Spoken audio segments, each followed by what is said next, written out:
ప్రియమైన దేవుని పిల్లలారా, ప్రభు అయిన యేసుక్రీస్తు వారి పేరట ప్రతి ఒక్కరికి శుభాభివందనాలు తెలియజేస్తున్నాను. ఈ ఉదయకాలం దేవుని వాక్యాన్ని చదువుకుందాము. యోహాను సువార్త 2వ అధ్యాయము 11వ వచనాన్ని చదువుతున్నాను. గలిలయలోని కానాలో యేసు ఈ మొదట సూచక క్రియను చేసి తన మహిమను బయలుపరిచాడు. అందువలన ఆయన శిష్యులు ఆయన యందు విశ్వాసం ఉంచిరి. దేవుడు తన మాటలు మనందరి కొరకు దీవించునుగాక. ఆమేన్. ప్రియమైన దేవుని పిల్లలారా, ప్రభువారు బాప్తీసం తీసుకుని సేవ ప్రారంభించిన తొలి దినాలు, ఆ దినాలలో కానా అనే ఊరిలో పెళ్లి జరిగింది. ఆ పెళ్లికి ప్రభువారిని ఆయన శిష్యులను కూడా పిలిచారు. అందుకనే వారు ఆ పెళ్లికి వెళ్ళారు. అయితే యూదులకున్న సదుపాయాలను బట్టి వారు పెళ్లిలో ద్రాక్షారసం ఇస్తారు. అయితే భోజనాలు జరుగుతున్నాయి, ఇంకా భోజనాలు అవ్వలేదు. అయితే ద్రాక్షారసం మాత్రం అయిపోయింది. యేసు ప్రభువారి యొక్క తల్లి అయిన మరియా ప్రభువారి దగ్గరికి వెళ్ళి ద్రాక్షారసం అయిపోయింది అని ఆయనతో చెప్పింది. ప్రభువారు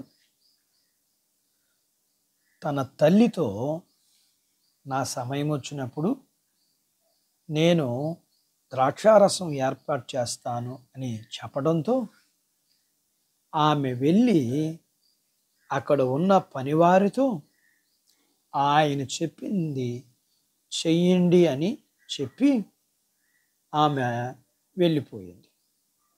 ప్రభువారు ద్రాక్షారసం అవసరమైన అప్పుడు పనివారిని పిలిచి అక్కడ ఉన్న 6 కాళ్ళు కడుక్కునే రాతి బాణలను చూపించి వాటిని శుభ్రపరిచి వాటిని నీటితో నింపండి అని చెప్పినప్పుడు ఆ పనివారు ఆయన చెప్పినట్లు చేశారు.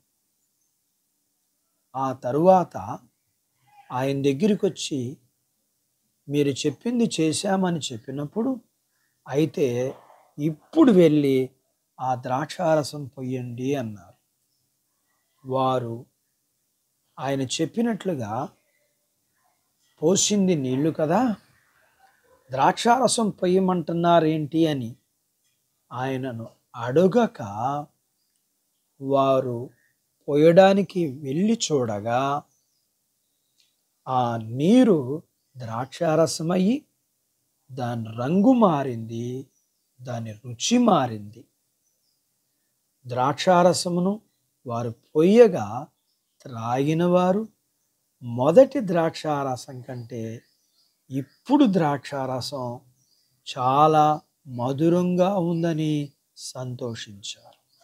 ఇదంతా చూసిన ఆయన శిష్యులు సంతోషించి ఆయన యందు విశ్వాసం ఉంచారు.